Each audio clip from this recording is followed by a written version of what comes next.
Gue dulu inget banget waktu SMP kelas 2 gue sama teman-teman yang lain lagi main TOD. Permainan yang dimana kalau misalnya kalian kalah, kalian harus milih jujur atau tantangan. Nah, singkat cerita gue kalah dalam permainan itu. Di sini karena gue kalah, gue milih dare. Kenapa nggak truth? Karena bahaya boy. Semua rahasia gue bisa kebongkar sama teman-teman kampret gue ini. Dan teman-teman kampret gue ini nyuruh gue buat nembak kakak cewek kelas 9 yang dikenal cantik dan populer banget. Di situ gue nolak awalnya karena harga diri boy ya kali. Tapi akhirnya gue terima karena daripada jujur ya kan, gue udah nyiapin bunga, ucapan dan mental buat siap-siap langsung ditolak. Dan setelah itu gue ngajak kakak yang mau gue tembak ini ke deket taman sekolah. Gue gak mau basa-basi karena gue mau sat-sat nembak kakak cewek gue ini. Biar ntar kalau misalnya ditolak, gue tinggal ngomong kalau misalnya ini cuma bercandaan doang. Gue dengan ngomong terbata-bata sambil lihat ke bawah bilang ke Kak Lia, Kak, jujur dari lama aku mau ngomong ini sama Kak Lia. Aku sebenarnya suka sama kakak. Gue setelah bilang itu langsung noleh ke Kak Lia. Dan waktu gue sudah siap-siap ditolak itu, tiba-tiba aja tangan gue dipegang. Dan wajah Kak Lia mendekat ke gue. Wajah dia kelihatan merah. Dan dengan lembut dia bilang kalau misalnya, ya Hans, kakak mau kok jadi pacar kamu. Dan gak cuman itu yang buat gue kaget. Karena tiba-tiba aja Kak Lia ini nyium pipi gue di depan teman-teman gue yang lain yang lagi ngeliatin gue nembak Kak Lia. Dan singkat cerita, sejak hari itu kita mulai jalan bareng,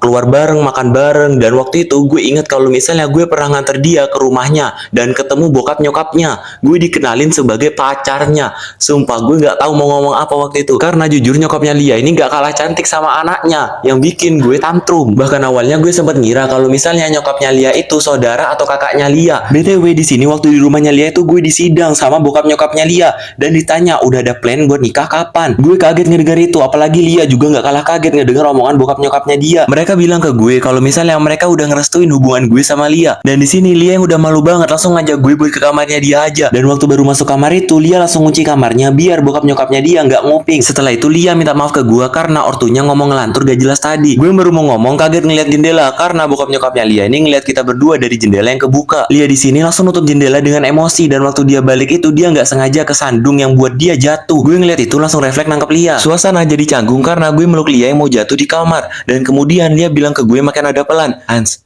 gue nggak apa-apa kok. Lo bisa lepasin pelukan lo sekarang. Di sini sebelum gue lepas tiba-tiba aja bokap nyokapnya Lia maksa masuk yang bikin kunci kamarnya jebol karena ngedenger suara teriakan Lia yang jatuh. Momennya nggak pas banget karena gue masih dalam posisi meluk Lia. Di sini bokapnya Lia tiba-tiba aja bisik sesuatu ke nyokapnya Lia yang buat wajah dia itu merah. Dan kemudian bokapnya Lia bilang ke kita pakai wajah serius. Dia bilang kalau misalnya gue bakalan jadi tunangannya Lia dan kemudian kalau rame lanjut part 2.